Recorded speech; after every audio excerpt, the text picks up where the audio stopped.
함께 읽으실 하나님의 말씀은 레위기 6장 24절에서 7장 10절까지 말씀입니다.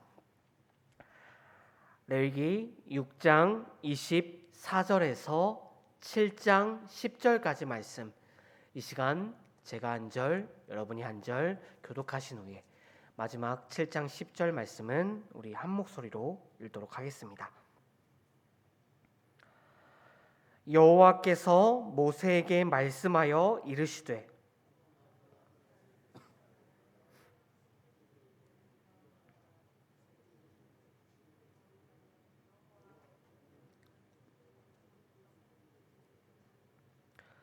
죄를 위하여 제사 드리는 제사장이 그것을 먹되 곧 회막들 거룩한 곳에서 먹을 것이며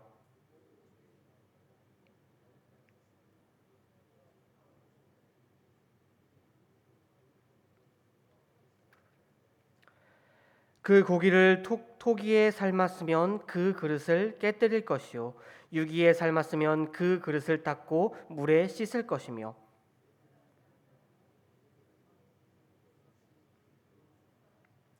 그러나 피를 가지고 회막에 들어가 성소에서 속죄하게 한 속죄 제물의 고기는 먹지 못할지니 불사를 지니라. 번제물을 잡는 곳에서 속건제의 번제물을 잡을 것이요 제사장은 그 피를 제단의 사방에 뿌릴 것이며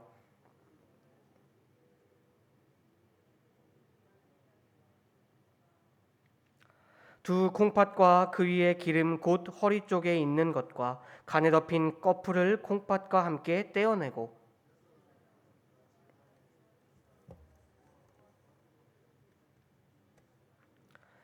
제사장인 남자는 모두 그것을 먹되 거룩한 곳에서 먹을지니라. 그것은 지극히 거룩하니라.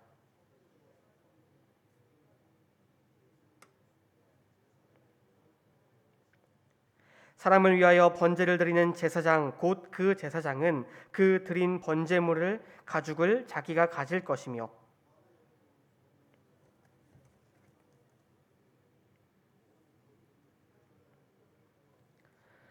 우리 함께 읽겠습니다. 소제물은 기름 섞인 것이나 마른 것이나 모두 아론의 모든 자손이 균등하게 분배할 것이니라. 아멘. 오늘 우리가 함께 살펴볼 레위기 본문은 이 속죄제와 속건제에 관한 내용입니다. 6장 24절부터 30절까지가 속죄제, 7장 1절부터 그리고 7절까지가 속건제의 내용이죠. 사실 속죄제와 속건제 우리가 이미 앞에서 살펴보았습니다. 그렇다고 해서 오늘 본문이 단순히 앞선 내용의 반복이나 또 요약은 아닙니다. 오히려 앞선 속죄제와 속건제 규정에서 또 보완될 수 있는 내용들이 오늘 본문에서 등장하고 있습니다. 그 내용들이 하나도 빠짐없이 중요하지만 저는 오늘 이 내용 중에서 두 가지 말씀을 집중해서 함께 살펴보고자 합니다. 먼저 6장 25절을 보시면 그 하반절에 속죄제 제물은 여호와 앞 번제물을 잡는 곳에서 잡을 것이요 라고 기록되어 있습니다. 레위기 규정에 따르면 이 속죄 제물을 가지고 온 사람은 그 제물을 하나님께 바치기 전에 그 제물의 머리 위에 안수를 하도록 규정되어 있었습니다. 그렇게 그 짐승의 머리 위에 직접 안수함으로써 그 제물과 그 제물을 바치는 사람은 동일시되고 연결됨을 의미하는 것입니다. 이 짐승이 이제 나를 대신하여 죽어준다고 하나님 앞에서 고백하는 것입니다. 그렇기에 그 속죄제 제물을 어느 곳에서 아무 데서나 하나님께 드리는 것이 아니라 오직 여호와 앞 번제물 앞에서 하나님께 드린다는 것은 곧 속죄제 제물을 드리는 그 사람이 하나님 앞에서 자신을 죽인다는 의미가 있는 것입니다. 곧 하나님의 뜻이 아니라 나의 뜻을 따라 걸어가던 그 교만한 자신을 하나님 앞에서 죽이는 것이요, 죄를 쫓아가던 부패한 자신을 하나님 앞에서 죽임으로 하나님의 사하심을 얻고 옛사람을 버리고 새로운 사람이 되기를 원한다는 신앙의 고백이 그런 행위 속에 담겨 있는 것이었습니다. 그리고 이 모든 속죄 행위는 주님의 죽으심으로 완성됩니다. 지금으로부터 2000여 년 전 하나님의 아들이신 예수님께서는 우리의 영원한 속죄 제물이 되어 주셔서 우리의 죄를 모두 대속해 주셨습니다. 우리는 예수 그리스도의 십자가로 말미암아 세상을 이기신 예수 그리스도와 함께 거룩한 연합을 이루게 되었습니다.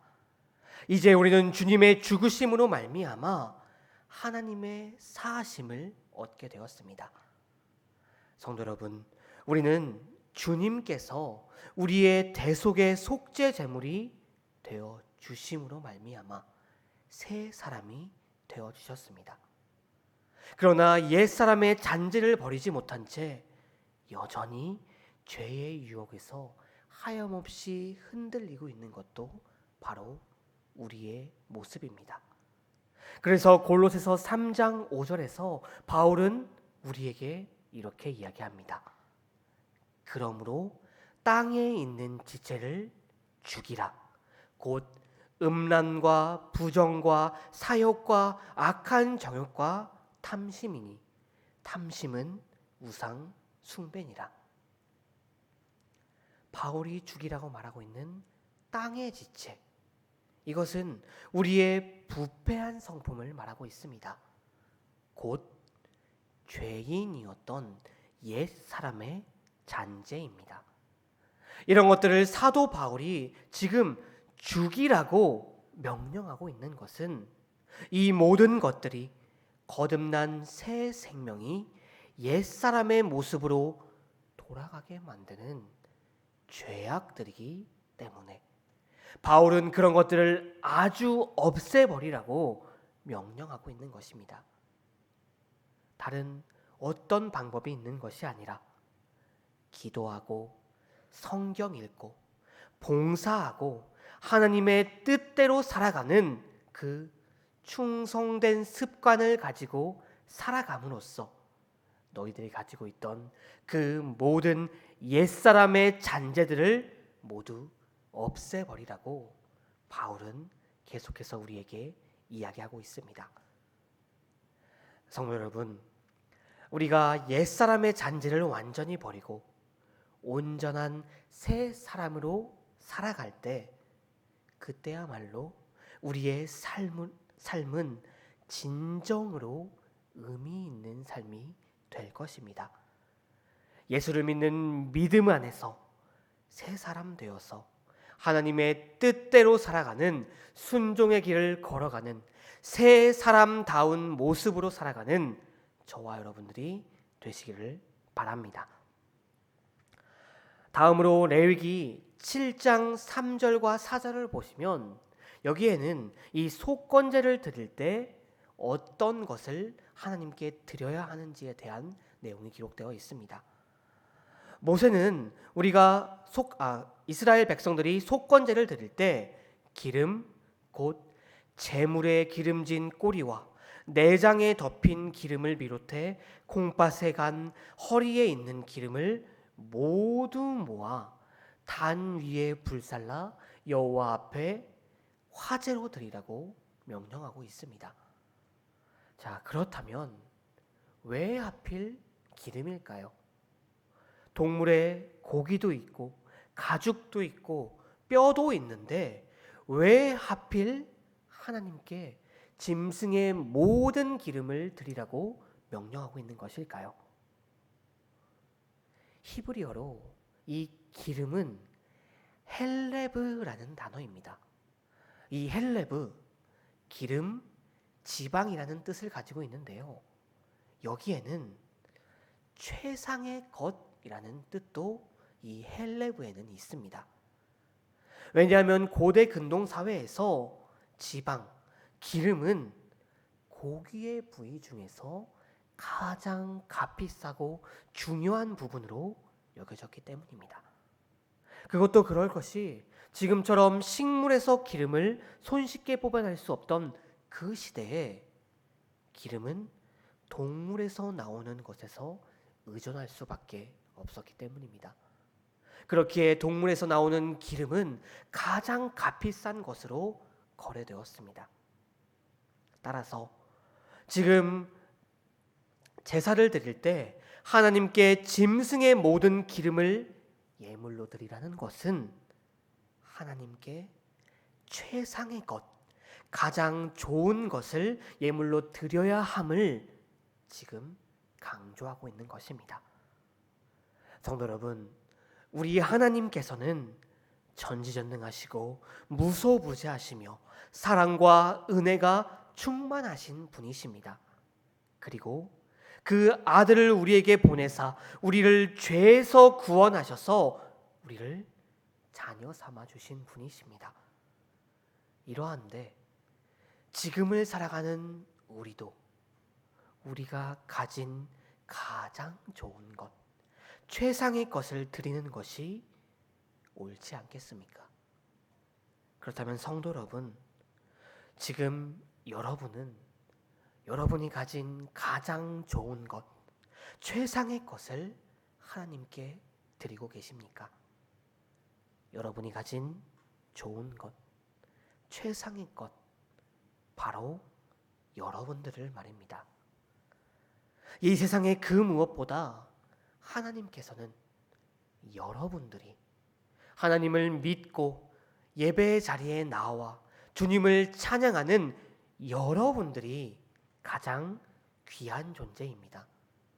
그렇기에 기도하고 성경 읽고 봉사하고 주님의 뜻대로 살아가는 충성된 습관을 가지고 살아감으로 여러분을 주님께 온전히 드릴 때 하나님께서는 여러분을 하나님께 가장 귀하고 중요한 자로 여기실 것이며 그 귀한 하나님의 백성에게 차고 넘치는 은혜를 부어주실 것입니다. 성도 여러분, 오늘 우리가 함께 나눈 이 말씀처럼 주님의 죽으심으로 새 사람이 된 자로서 옛사람의 잔재를 완전히 버리고 또 주님의 죽으심으로 주님의 자녀된 자로서 우리를 하나님께 온전히 드리는 저와 여러분이 되기를 바랍니다.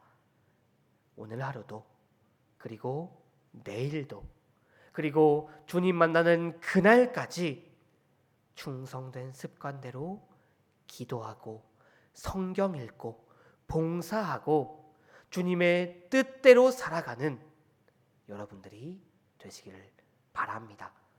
바로 그러할 때 주님께서는 우리에게 약속하신 그 모든 은혜를 차고 넘치는 축복을 내려주실 줄로 믿습니다. 함께 기도하시겠습니다.